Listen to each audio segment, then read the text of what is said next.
came across this, and actually it was a news alert. It was a news alert on my phone when I picked it up this morning, and I turned my phone off. My phone has hours off in the middle of the night from like 10:30 to 4:30 in the morning. It's off. So having a news alert is new, because usually there's no alerts, right? Like I open it up and it's too early for nothing, or too early for anything to be on my phone other than, emails or something like that.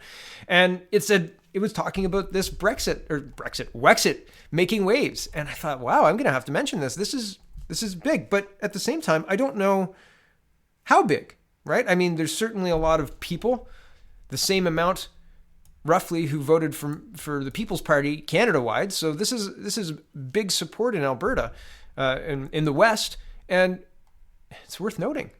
Really, I mean, it's interesting what's going on, and there's a lot of interest and a lot of disenfranchisement in the West. No Liberal seats in Saskatchewan, no Liberal seats in Alberta, none.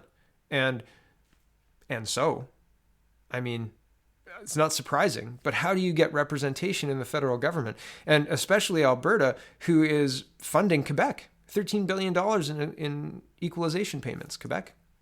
So just that math alone is frustrating, especially when you consider how the equalization payments are calculated and the fact that the hydroelectric power that Quebec gets, Quebec has by virtue of being in the location that Quebec isn't counted in the same way that the oil is counted in Alberta, right? So not only do they have hydroelectric power, which is developed well and is a boon to Quebec, but they have all this extra equalization payment.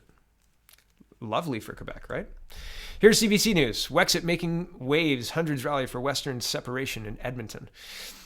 What's Canada without its Western provinces? For hundreds of people who rallied in Alberta's capital on Saturday, it's the dream. The separatists at Edmonton's Boot Scoot Boogie Dance Hall are calling for a Western secession from Canada, dubbed Wexit. About 700 people attended Saturday's rally, and more than 262,000 people are members of the Vote Wexit Facebook group. Wexit leader Peter Downing said support for Western separation exploded after the recent re-election of Prime Minister Justin Trudeau. Shocking. And yeah, here's a picture. I'm not going to go through the whole CBC article, but here's a picture from the rally. Here it is. It's a whole thread. It's Omar Molish, and he says, "I'm in the Boot Scoot and Boogie Dance Hall for the first post-federal election Edmonton Wexit rally. I'm not good at counting crowds, but I'd say there's at least 150 people here. Event officially starts at 4 p.m. And then Peter Downing is the leader of Wexit. He says the movement is about economic liberty and social stability and Western sovereignty. He says an independent Alberta will be the best place to live on Earth. Some of the merchandise for the future Republic of Alberta. There's the hats. Hold on. Click the link here. Goodness me, Twitter. It's being slow today. Sorry. Wexit hats. Right? Make Alberta great again. So, interesting stuff. The venue is packed. There are hundreds of people here. People I've spoken with are very angry about the state of Canada, but also seemed invigorated and encouraged by the Wexit movement. And that's a big crowd. So standing room only I saw on Twitter as well, and that's borne out. Here they are, standing room only. So it's a big movement. It's interesting to watch in the shadow of the People's Party and electing no MPs in the most recent election, to see this much support for what the Conservatives were not offering. It's interesting to note, right? And here is a different story that, I mean, if you've been paying attention to Twitter, and well, I do, there are a lot and have been a lot of videos of people just filling up shopping carts and walking out of LCBOs with carts full of booze, like hundreds of thousands of dollars worth of booze. Turns out I way underestimated, because it's actually a lot more than that. But now the police are just warning people outright. Don't stop them. Don't try and stop them, because, what an inversion of law and order, right? Let the criminals just take the booze. We'll do something about it later. And sure, they arrest some people, but it's not nearly enough. It's not nearly the crackdown needed. Like, this is insanity. And the LCBO in Ontario is taxpayer funded, right? Like, all of that loss is on our backs, right? Like, $1 million loss we pay for, right? We pay for the salary, we pay for the operating, we pay for the building, the infrastructure. That's operated by the Ontario, right? So Losses are our risk because we're the owner of the corporation, right? LCBO.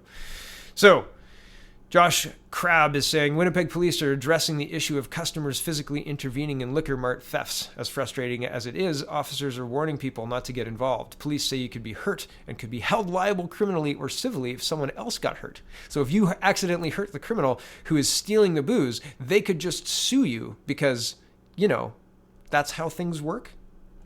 Seems like that. CTV News is reporting Winnipeg police warning against vigilante justice in booze thefts. Police in Winnipeg are investigating a string of brazen alcohol thefts in the city and are urging the public not to intervene if they come across such incidents. Winnipeg is the latest city to experience swarms of young people entering liquor stores, grabbing as many bottles as they can and simply walking out the front door. Staff have been told to avoid confrontation as a way of preventing harm, but some frustrated citizens have been taking matters into their own hands. In recent days, several videos of these incidents have been making the rounds on social media, with one such video showing two young people filling their bags with booze before two bystanders takes one of them to the ground for a citizen's arrest. Police on Monday urged the public to avoid confronting these individuals for their own safety, as some of these thefts have involved machetes and even guns. Is your life worth a bottle of alcohol? Constable Jay Murray of the Winnipeg Police Service told the CTV News. That's what it comes down to. And here's an Ontario story, and it says 27 people arrested after 170 LCBO thefts reported in Vaughan. This is October 11th, 2019. So this is last week, or a couple of weeks ago, last week. But 23 people, 86 charges, just isn't $77 million.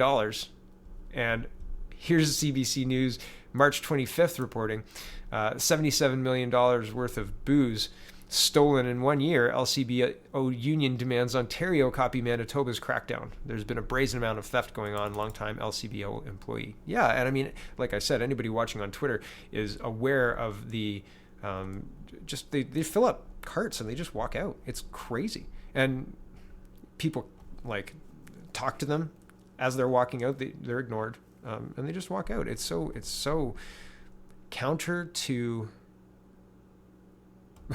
the problems I thought we'd be encountering in Ontario, in Toronto, and in major Canadian cities in 2019.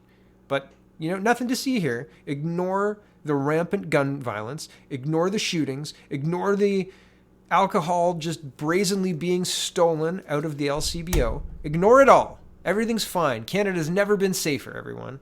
Go back to sleep. Right? It's so frustrating.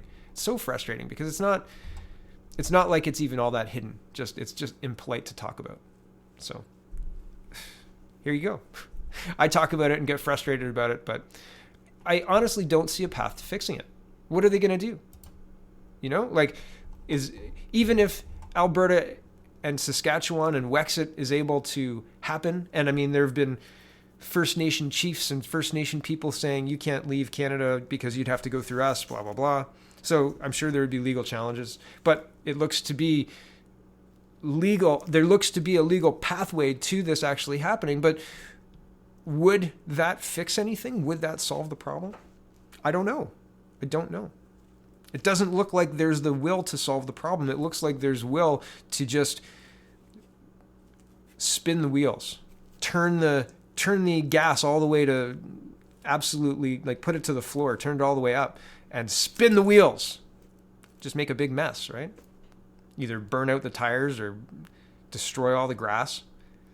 That's what it seems like we're doing in Canada right now. And it doesn't seem like there's any will to solve any problem. From healthcare to thefts to gun violence to national unity. Nobody gives a shit. So what do you do with that? Thanks for watching, everybody. It seems weird to say have a wonderful day, but have a wonderful day.